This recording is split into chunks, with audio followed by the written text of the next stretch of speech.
Berlin, April 1942. In the thick, recycled air of the Reich Chancellery, men who had reshaped Europe now whispered like frightened schoolboys. Behind locked doors, they lived double lives, full of secrets, grudges, addictions, and private disasters they hid not only from the world, but from each other. Hitler demanded absolute loyalty, yet his inner circle trusted no one. They watched, spied, and suspected, because every man at that table carried a secret that could destroy him. Fact 1. The man who lived two lives beside the Führer. In public, Joseph Goebbels appeared as the perfect Nazi loyalist, disciplined, sharp, worshipful, always ready with a polished speech and a carefully staged photograph. But behind the propaganda screens he built, Goebbels lived in a private world cracking under its own contradictions. In 1942, while Berliners rationed bread and coal, he turned his ministry into a silent theater of hidden affairs, jealous fits, and frantic attempts to keep his marriage and reputation from collapsing. Staff members learned to walk softly because a slammed door or a misplaced glance could trigger one of his volcanic rages. His obsession with Magda, his wife, grew more complicated as his infidelities multiplied. Their home, which the public imagined as a symbol of Nazi family virtue, instead became a battleground of whispered accusations, sudden reconciliations, and long, icy silences. Hitler knew every detail. He read Magda's letters. He listened to Goebbels's excuses, and he judged them both.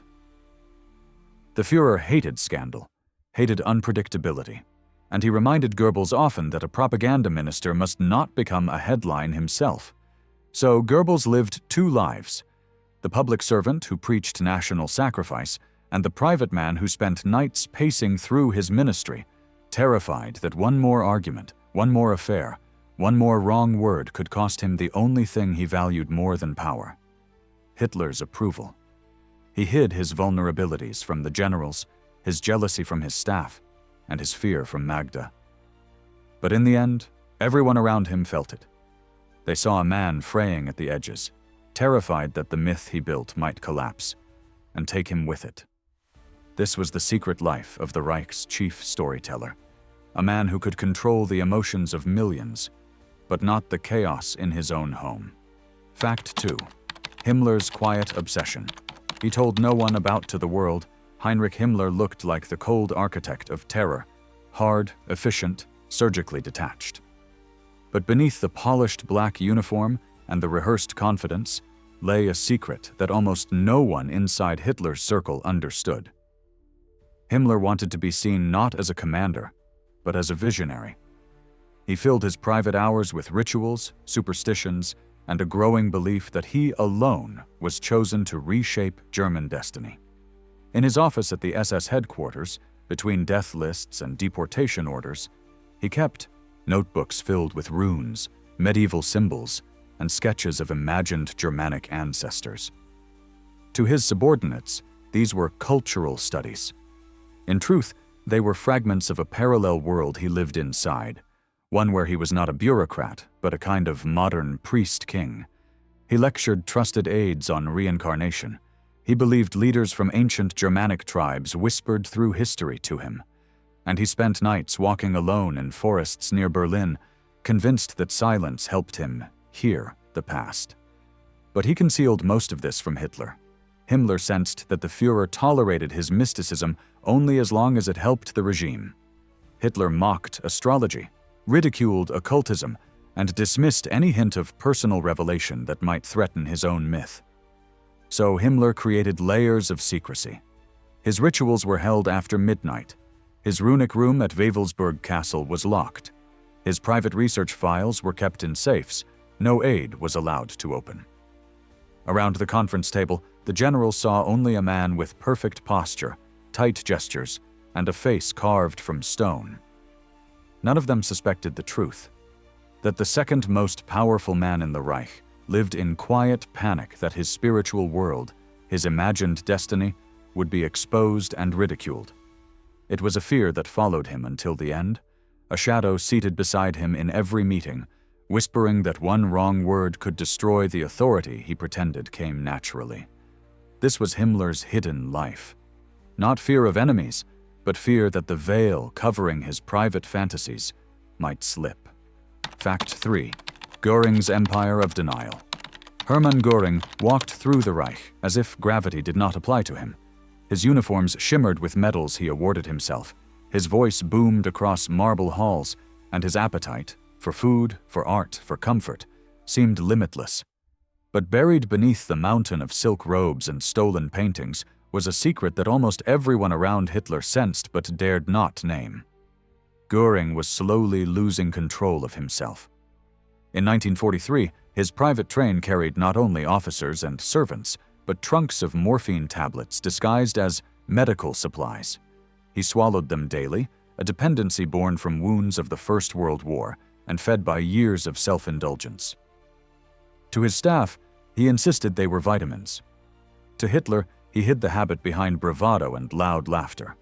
But inside his luxurious carriage, behind locked doors, Göring spent hours drifting between sharp clarity and fogged stupor, terrified his weakness would be discovered.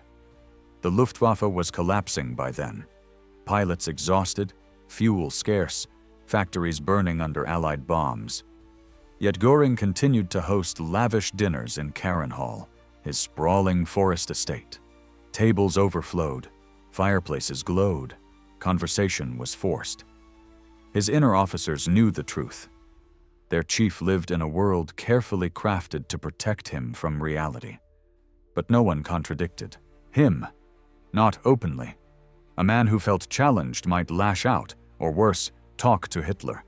And Hitler still loved Göring in a complicated, fading way, a loyalty Göring clung to like a life raft. Every visit to the Führer was a performance. He rehearsed lines. He controlled his breathing. He tried to hide the tremor in his hands. Because he knew that if Hitler saw him weakened, bloated, or confused, the last thing he still possessed, his place at the top, would vanish. In the end, Göring's secret was simple and devastating. He was a man drowning in his own illusions, terrified that the Reich he helped build would discover how deeply he needed the one thing he could not control: escape. Fact 4. Bormann. The invisible power who feared his own shadow. Most Germans never saw Martin Bormann. Even many Nazi officials rarely heard him speak. But his name floated like smoke through every corridor of the Reich. He controlled access to Hitler, managed appointments, filtered information, and shaped decisions without ever raising his voice. His power came from silence, the kind that made others uneasy. But the silence hid something else. Bormann lived in constant fear, not fear of enemies, but fear of becoming visible. He knew what happened to men who drew too much attention. They were challenged, monitored, sometimes eliminated. So he developed a way of existing in the background, always present, never conspicuous. He walked softly. He memorized files instead of carrying them. He burned documents immediately after reading them. He left meetings before they finished, silently slipping away like a shadow at the edge of the room. His private office was a bunker of caution. He kept no personal photographs, no letters, no diaries. Even his staff didn't know the full scope of what he controlled. The other Nazi leaders suspected him, resented him, but could never prove exactly what he was doing. That ambiguity was his shield, and he protected it with pinpoint precision. Yet being Hitler's gatekeeper came with a burden. Every secret request, every confession, every whispered rivalry passed through him. He absorbed them all, storing them in memory, careful never to commit too much to paper. And with every new secret came a fresh wave of anxiety. The more he learned, the more he feared discovery. In the final months of the war, while Berlin fell apart outside, Bormann worked silently beside Hitler, sleeping little, eating less, watching the collapse inch closer to the bunker walls. In those narrow hallways, where voices echoed like ghosts, he felt the weight of a decade spent hiding in plain sight. The invisible man of the Reich carried a truth he never admitted, that the power he built so carefully was made of whispers, and whispers vanish the moment someone turns on the light. Fact 5. Speer's calculated innocence. Albert Speer carried himself like the good Nazi, the cultured architect who preferred blueprints to bloodshed. Even inside Hitler's inner circle, he cultivated this image. Quiet, reasonable, almost embarrassed by the brutality around him. But behind his polished manners and soft-spoken tone was a secret he guarded more fiercely than any industrial report. Speer knew far more than he ever admitted, and he spent years preparing a personal escape route from blame. In 1943, as Germany's war industry began collapsing under the weight of Allied bombing, Speer built a second life inside his own ministry. Meetings were divided into two categories: those he allowed others to witness, and those he held alone, behind locked doors, where he approved policies he would later claim he never saw. He surrounded himself with young, impressionable assistants, men who admired him too much to question the inconsistencies in his records. Hitler adored him. That was Speer's greatest weapon. The Führer trusted no one, yet trusted Speer almost blindly, and Speer used that trust to create distance between himself and the regime's crimes. When deportations were discussed, he stepped out of the room on business. When camp labor was mentioned, he asked for summaries instead of reports. He crafted a paper trail full of gaps, silences, and strategic omissions. Documents that, decades later, let him present himself as the man who rebuilt German industry, not the man who exploited hundreds of thousands of forced laborers. But the secret he hid from even his closest colleagues was simpler and darker. Speer was building a myth of innocence while the war was still being fought. He kept personal notes deliberately vague, avoided certain signatures, and encouraged subordinates to speak verbally instead of writing. It was the behavior of someone who already imagined himself explaining everything to future judges. And yet, late at night, when the offices emptied and the glow of burning cities reached Berlin, Speer would sit alone at his desk, aware that the truth was heavier than any building he ever designed. His double life wasn't accidental. It was engineered. Fact 6. Eva Braun. The ghost in Hitler's house. Eva Braun existed inside Hitler's world like a rumor, known, present, but rarely acknowledged. Even high-ranking officials sometimes went months without seeing her. She lived in the shadows by design, but her secret life was shaped by something far more painful than secrecy. She lived as a woman whose existence was forbidden in public. While the Reich paraded its ideals of family and motherhood, Hitler insisted that his own life remain untouched by such images. He believed a married leader lost his mystical pull. So Eva Braun was confined to private rooms in the Berghof, the mountain residence where she waited like a ghost on the edges of power. There were days when she saw Hitler only for a few minutes. There were weeks when no one spoke her name aloud in political company. Her diaries reveal a quiet desperation. She hosted gatherings for staff, posed for home movies, and smiled in group photographs. But behind that brightness lay a loneliness few around her understood. She was surrounded by powerful men who barely acknowledged her, women who envied her, and a partner who treated emotion as a distraction. Yet the secret Eva hid, even from Hitler's inner circle, was the depth of her bitterness. She mocked officials behind their backs. She wrote biting remarks about Göring's ego, Goebbels' vanity, Himmler's awkwardness. Her private jokes were sharp, sometimes cruel, and never meant to be heard outside the Berghof walls. She wanted a life, any life, that felt real. But Hitler offered only controlled moments, staged meals, short walks, silent evenings. She filled notebooks with lists of things she wished she could do outside the Reich's suffocating bubble. Swim at a public lake, visit a cinema anonymously, go dancing, live. In the end, she died the same way she lived. Present, loyal, invisible.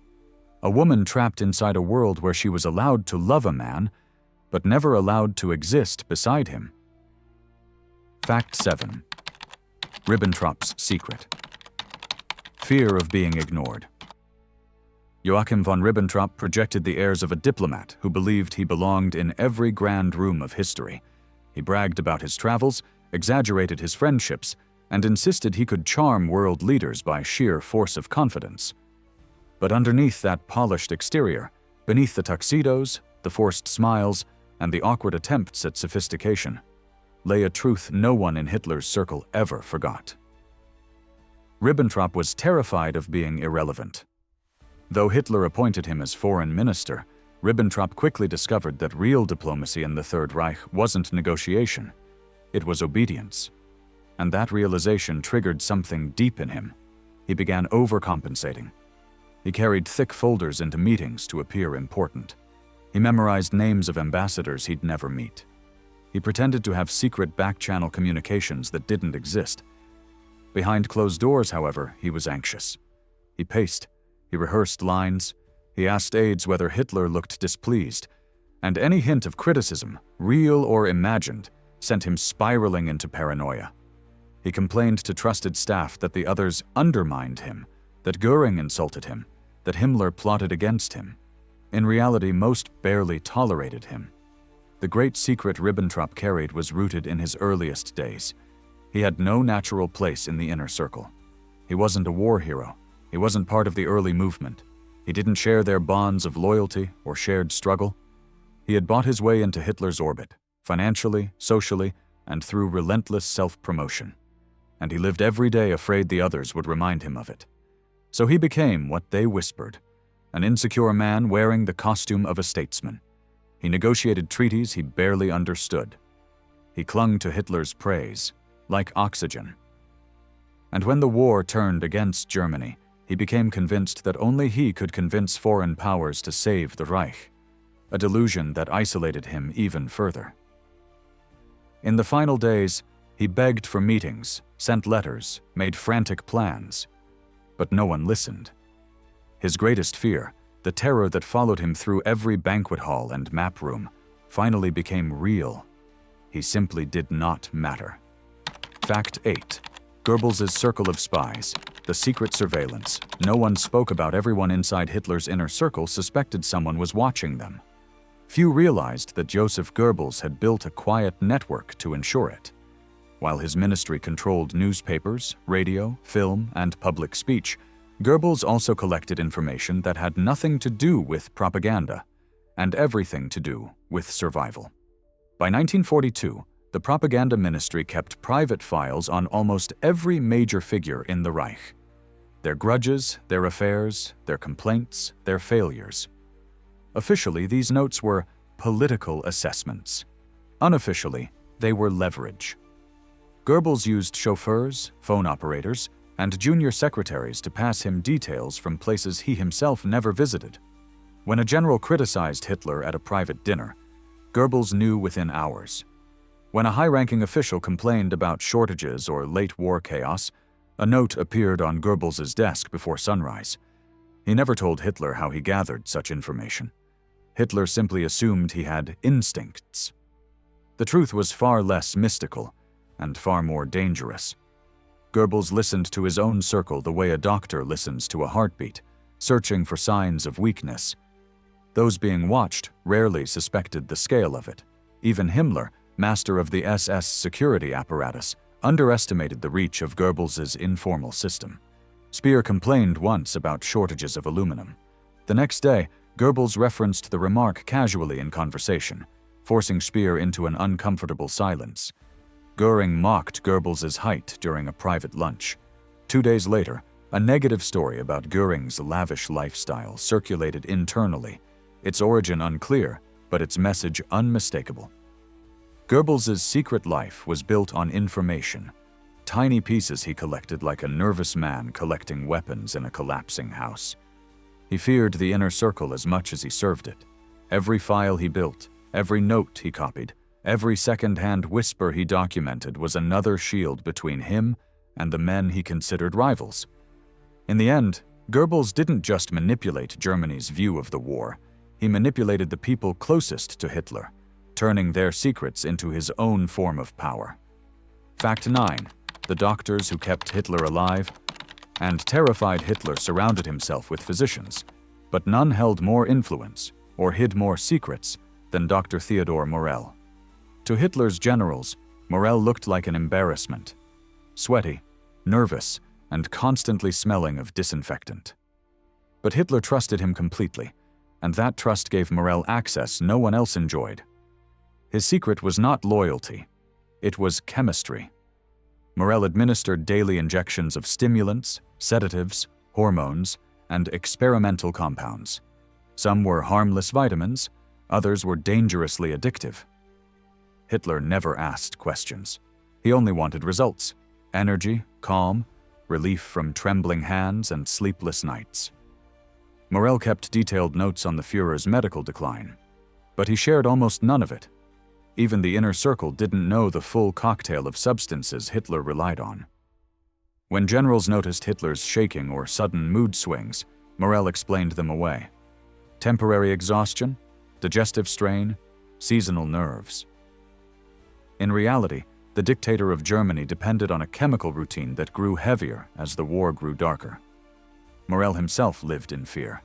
He knew that if Hitler turned against him, he would be destroyed instantly, so he protected his status at all costs. He hid side effects. He exaggerated improvements. He blamed other doctors for symptoms his own treatments had caused. By 1945, the medical room beside Hitler's bunker quarters looked like a pharmacy built in a panic. Vials, syringes, powders, bottles with fading labels. The secret Morell carried was terrible and simple.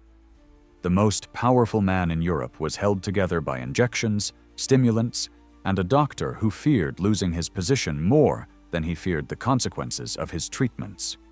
Fact 10. The generals who spoke the truth, only in whispers. Inside Hitler's headquarters, officers marched, reported, and saluted. But behind closed doors, when the maps were rolled up and the doors shut, a different world existed. A quiet, fearful space where even the highest-ranking generals shared forbidden knowledge. Hitler was losing touch with reality.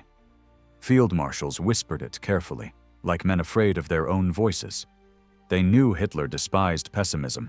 They knew he punished truth. So they hid what they saw. Collapsing divisions, starving soldiers, fuel shortages no plan could fix. They hid their anger at Hitler's unrealistic orders. They hid their dread when he spoke of armies that no longer existed. But the inner circle had its own secret. The generals were spying on each other. Every complaint was dangerous. Every whispered doubt was a potential death sentence. Men who served together for years avoided meeting privately. They kept their voices low, even in empty hallways. Some wrote their concerns in coded notes. Others kept nothing written at all, fearing discovery by the Gestapo. Yet their greatest secret wasn't the war's hopelessness. It was their own helplessness. They could move divisions across continents. They could command thousands of men. But they could not convince one man in a bunker to accept reality. And they all knew that the silence they maintained was helping drag Germany toward destruction. It was perhaps the most tragic secret among Hitler's top commanders, that the men who understood the catastrophe best felt the least able to stop it. Fact 11. The rivalries. Hitler encouraged, and everyone hid Hitler ruled by division. He encouraged rivalries, contradictions, and personal feuds. Not in public, but in carefully controlled proximity. He believed competition kept his lieutenants loyal and desperate to impress him. So he created a system where no one told the full truth, no one trusted anyone, and no one ever revealed how deeply the hatred went. Göring loathed Himmler. Himmler resented Goebbels. Goebbels despised Bormann. Bormann maneuvered quietly against everyone, and all of them smiled in Hitler's presence as if the room were harmonious. Yet the real secret was this. They feared each other more than they feared the Allies. Each man suspected others of plotting to replace him. They believed careers could end overnight with a single whispered accusation. So they developed private strategies to survive. Göring used charm. Himmler used threats. Goebbels used gossip. Bormann used access. Hitler enjoyed the chaos. The more they fought, the more they needed him as an anchor. But the men in his circle hid the true bitterness of their rivalries from Hitler himself. They feared he might turn their tension against them, or worse, choose sides. In the end, these rivalries did not protect the Führer. They protected no one. They simply helped ensure that the most powerful men in Germany spent the war's final years fighting shadows instead of reality. Fact 12. The secret no one dared admit. They knew it was over by late 1944. Every man in Hitler's circle, every minister, every general, every aide, carried the same unspoken truth. The war was lost. Not in danger, not difficult, lost. But none dared say it aloud. It was the most dangerous secret in the Reich. Maps showed shrinking fronts. Reports listed divisions that existed only on paper. Bombing raids reduced cities to ash. Even the most loyal SS officers whispered their doubts. Yet in Hitler's presence, they lied. They spoke of miracles, new weapons, divisions that would be rebuilt, offensives that could still turn the tide. The truth lived only in private moments. A general sitting alone in a hallway after midnight, staring at casualty reports he could not bring himself to sign. A minister tearing up his own optimistic speech before entering a meeting. A secretary reading messages from the front with shaking hands. Every man in the inner circle carried this truth in silence. Some hid it in denial. Some hid it in fear. Some hid it simply because the alternative, admitting failure, was unthinkable inside a system built on absolute obedience. And so the Reich stumbled toward its end, driven by men who knew the truth but could not speak it, trapped in the ruins of their own illusions. In the end, Hitler's inner circle fell not only because the war collapsed, but because each man lived behind secrets he feared would destroy him. And in that world of shadows and silence, the truth died long before the regime itself.